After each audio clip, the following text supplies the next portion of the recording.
Hello everyone, welcome to new toppers strategy.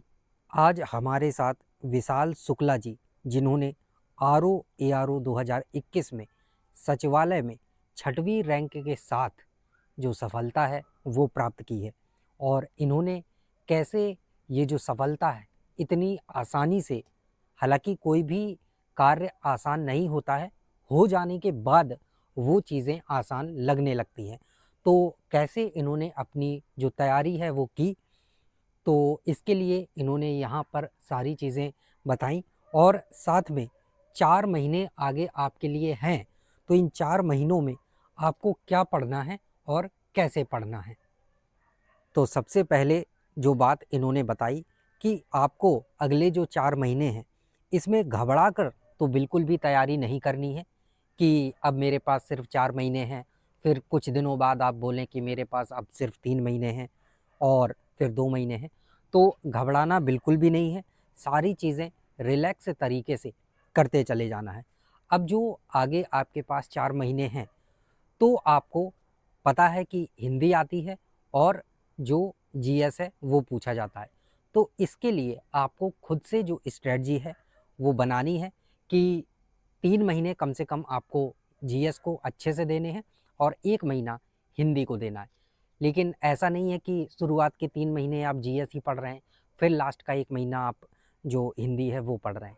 नहीं, आप अपना जो टाइम शेड्यूल है वो बना सकते हैं, उसके अकॉर्डिंग चीज़ें कर सकते हैं। तो जीएस और हिंदी दोनों को पर्याप्त समय देना है और हिंदी को बिल्कुल भी ऐसा नहीं करना है कि आप हल्के में ले लें कि अरे ये तो आसान है, आराम से इसमें हो जाता है।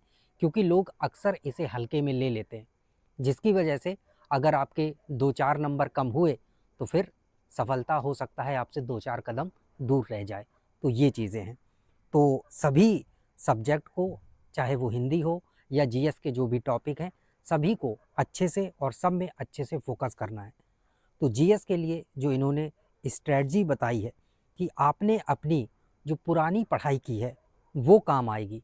अब ऐसा नहीं है कि आप ये सोचें कि आज से मैं तैयारी करना शुरू कर दे रहा हूँ। नहीं, आप देख रहे हैं कि पिछले 1 साल से ये परीक्षा अटकी हुई है, तो पिछली जो आपने पढ़ाई की है वो आपके काम आएगी और आगे जो 4 महीने उसमें आपको ज़्यादा जो ध्यान है वो देना है। तो इसके लिए आप 15 से 20 वर्षों के जो पीवाईक्यू हैं उन्हें तैयार करिए और इसमें जो आरओ के प्लस पीसीएस एग्ज़ाम के हैं, इनके पीवाईक्यू आपको तैयार करने हैं। और सभी सब्जेक्ट की जो पूर्वालोकन है, यानी कि घटना चक्र, उनको तैयार करना है और जो अपडेटेड आ रही है वो आपको लेनी है। या फिर आप जो नए पेपर हुए हैं उन प्रश्नों को कहीं से देख लीजिए अगर आपको मिल जाते हैं। और इन्होंने क्या किया था कि इन्होंने कोचिंग की थी, तो कोचिंग के इनके पास नोट्स थे और दृष्टि से इन्होंने कोचिंग की थी, तो इन्होंने अपने नोट्स से भी पढ़ा था। और ऐसा नहीं है कि कोचिंग ज़रूरी है, कोचिंग नहीं की है तो कोई बात नहीं है। आप अगले जो 4 महीने हैं इसमें पीवाईक्यू को अपना जो बेस है वो बनाइए और क्वेश्चन किस टॉपिक से आ रहे हैं उन टॉपिक पे आपको ज़्यादा जो पकड़ है वो बनानी है। और उसमें जो व्याख्या दी होती है वो व्याख्या बहुत ज़रूरी है, उसको ज़रूर से ज़रूर पढ़िए। ऐसा नहीं कि 4 आंसर दिए हैं तो आप बस आंसर देखे और उसके बाद आगे बढ़ गए। नहीं, जो व्याख्या है उस पर भी आपको ध्यान देना है। देखने में तो आपको बहुत मोटी लगती हैं कि अरे कैसे मैं अगले 4 महीने में इन घटना चक्र को पूरा कर पाऊँगा। लेकिन आपको पता होना चाहिए कि उसमें सिर्फ़ और सिर्फ 25% ही आपको पढ़ना है, क्योंकि उसमें क्वेश्चंस बार-बार रिपीट होते हैं। तो आपको एक पेन ले लेना है और जो क्वेश्चन रिपीट हो रहा है उसको काटते चले जाना है, ताकि आपको आगे से वो जो क्वेश्चन है वो फिर पढ़ना ना पड़े। तो ऐसे अगर आप करेंगे तो आपको जो पूरी बुक है उसमें से मात्र 25% ही पढ़ना पड़ेगा। करंट अफेयर्स के लिए इन्होंने बताया कि एग्ज़ाम के ठीक 6 महीने पहले का जो करंट अफेयर्स आता है, इसमें से 80% क्वेश्चन आपके आ जाते हैं। यानी कि 80% तो आपका 6 महीने में से हो जाएगा और उसके पीछे के 6 महीने जो हैं उसमें से 20% आपका जो करंट है वो पूछा जाता है। तो आप अगर पूरे 12 महीने का नहीं कर पा रहे हैं तो कम से कम 9 महीने का जो करंट अफेयर्स है वो तो तैयार कर ही लें।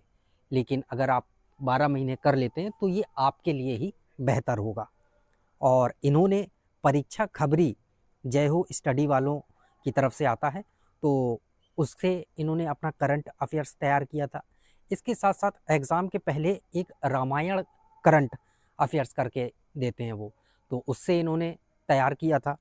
और इसके साथ साथ विवेक सर का टारगेट डिप्टी कलेक्टर बैच है टेलीग्राम पर, तो वहाँ से इन्होंने अपना जो करंट वगैरह है वो तैयार किया था और जो आरओ की तैयारी है वो की थी। हिंदी के लिए इन्होंने बताया कि इसको हल्के में बिल्कुल भी नहीं लेना है और इसके लिए आरओ के जो पीवाईक्यू हैं, यानी कि एक घटना चक्र आती है हिंदी की, तो आप उससे कवर कर सकते हैं। और इन्होंने राजपाल सर की बुक है तो उसका रेफरेंस दिया कि आप वहाँ से कर सकते हैं, क्योंकि इन्होंने वहाँ से किया था। और राजपाल सर की जो बुक है ये हर समय, यानी कि एग्ज़ाम के पहले ये अपडेट होके आती रहती है, हर साल अपडेट होती रहती है। इनके पास हरदेव बाहरी भी थी, पृथ्वीनाथ पांडे भी थी, लेकिन इन्होंने उससे नहीं पढ़ा क्योंकि इन्हें कई सारी जो अशुद्धियाँ हैं वो उसमें मिली। और क्या होता है कि जब छात्र होते हैं तो उन्हें पता नहीं होता है कि क्या चीज़ सही है और क्या गलत है। जो बुक में होगा उनके लिए वही सही है, लेकिन इन्हें कहीं न कहीं से जानकारी मिली कि ये चीज़ें ऐसी हैं, तो फिर इन्होंने उन बुक्स से ना पढ़ के जो राजपाल सर की बुक थी, उससे जो हिंदी है वो तैयार की थी। और हिंदी में जो सबसे कहें कि डिफ़िकल्ट टॉपिक हो जाता है पर्यायवाची, तो इसके लिए इन्होंने बताया कि कन्फ्यूज़न क्रिएट करते हैं, ऐसा नहीं है कि नहीं करते, लेकिन आप ज़्यादा से ज़्यादा पीवाईक्यू करते रहेंगे तो फिर ये आपके लिए आसानी होगी। पिछले वर्षों के जो क्वेश्चन हैं आप उन्हें सॉल्व करते रहिए, तो इतना ज़्यादा जो रोल है डिफ़िकल्टी बढ़ाने का जो पर्यायवाची करते हैं, वो आपके साथ नहीं होगा। मेंस के लिए इन्होंने बताया कि जो प्रारंभिक परीक्षा हो जाती है उसके बाद 3 से 4 महीने आपके लिए मिल जाते हैं मेंस एग्ज़ाम के लिए। तो अभी से लोड ना लें, अभी सिर्फ़ और सिर्फ़ आपके पास अगर 4 महीने हैं तो आप सिर्फ़ और सिर्फ़ प्री पर फ़ोकस करें, क्योंकि जब आपका प्री होगा उसके बाद ही आप मेंस के लिए एलिजिबल होंगे। तो इन्होंने ये चीज़ सलाह दी कि अभी पूरा फ़ोकस आप प्री पे करिए और जब आप प्री के लिए एकदम तैयार हो जाएँ, प्री का एग्ज़ाम हो जाए और पता चल जाए कि हाँ, मेरा जो सिलेक्शन है प्री में हो जाएगा, उसके बाद 3 से 4 महीने मिलते हैं, उसमें आप आराम से जो मेंस की तैयारी है वो कर सकते हैं। और इनकी जॉइनिंग सचिवालय में हो चुकी है, तो इन्होंने अपना अनुभव शेयर करते हुए बताया कि काफ़ी अच्छी और शानदार जॉब है, शांतिपूर्ण तरीके की सेवा है, कोई भी ज़्यादा जैसे कि फील्ड जॉब होती हैं, तो वैसा इसमें भड़बड़ नहीं है, आराम की जॉब है, अधिकारी बन के रहना है। और जो 2 दिन का अवकाश होता है, वो बहुत ही ज़्यादा आनंदपूर्वक होता है, जिसमें आप अपना आराम भी कर सकते हैं और भी जो काम है, वो निपटा सकते हैं। और इन्होंने बच्चों को सलाह दी है कि कुछ भी असंभव नहीं होता है, आपकी इच्छाओं से बड़ा कुछ भी नहीं है।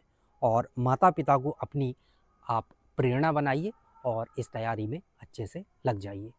थैंक यू, मिलते हैं न्यू टॉपर्स स्ट्रैटेजी के साथ, तब तक के लिए जय हिंद,